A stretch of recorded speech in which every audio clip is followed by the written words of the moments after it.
আসসালামু আলাইকুম। এখানে ২ পাট কাপড় আছে। একটা ভাঁজ দিয়ে ৪ পাট করে দিলাম। এটা হাফ বডির কাপড়টা। এখানে লম্বাটা ৯ ইঞ্চি নিছি। কাঁধ গলার জন্য ৪.৫ ইঞ্চি। আর মহলটা দিব ৫ ইঞ্চি। এরপর এদিক থেকে ৪.৫ ইঞ্চি দিয়ে একটা বক্স তৈরি করে অংশ করে মিলিয়ে দিলাম। এখানে এই জামাটা বডি দিব ২৮ ইঞ্চি।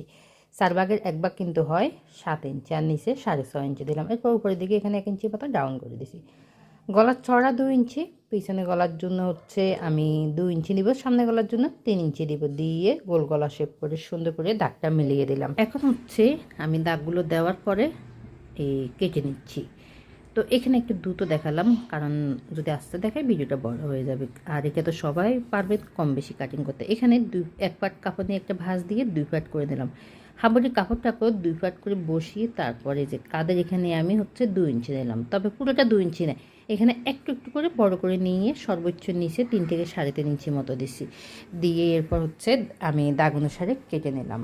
এখন হচ্ছে আমি খুলে নিলাম ডিজাইনের কাপড়টাকে, খুলে নিয়ে তারপর হাফ বডি কাপড় করে সুন্দর করে বসিয়ে উল্টো সাইডে বসাইছি। এরপর হচ্ছে সোজা সাইডে হচ্ছে আমি নিয়ে এরপর উপরে একটা সাব সেলাই দিয়ে দেবো। এখানে সাব সেলাইটা দিলে ফিনিশিংটা সুন্দর আসে আর কি। এরপর আমি লেসটাকে বসিয়ে লেসটাও সেলাই করে নিলাম। এ হচ্ছে ডিজাইনটা। এখন নিয়ে নিলাম কুচির কাপড়গুলো। এখানে ১ ফাট কাপড় আছে, একটা ভাঁজ দিয়ে ২ ফাট করে নিলাম, এটা বন্ধ সাইড। এখন দেখে দিচ্ছি কাপড়টা লম্বাটা নিলাম ১৪ ইঞ্চি, আর এইখানে বহরে আছে ২১ ইঞ্চি, ডাবল কিন্তু ২২ ইঞ্চি, অর্থাৎ এটা আড়াই বহরের কাপড়টা। আমি স্ক্রিনে মাপগুলো দিয়ে দিছি, আপনারা দেখে নিন।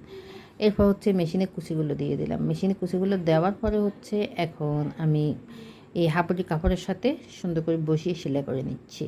এখানে কুচিগুলো একটু বেশি হয়েছে, কারণ গ্যাপটা কিন্তু অনেক বেশি দিছি আমি। আর এই জামাটা তৈরি করার জন্য টোটাল হচ্ছে আমার আড়াই বহরের ১ গজ কাপড় লাগছে। এরপর এখানে হচ্ছে হাতার জন্য নিলাম ২১ ইঞ্চি, অর্থাৎ ২১ ইঞ্চি টোটাল লম্বাটা নিচ্ছি। এখানে ২টা হাতা আছে, আর এখানে একটু হালকা রাউন্ড শেপ করে দিয়ে দিবেন। এখানে কুচি কাপড়টা একটু বড় ছোটো হলে কোনো সমস্যা নেই, ঠিক আছে।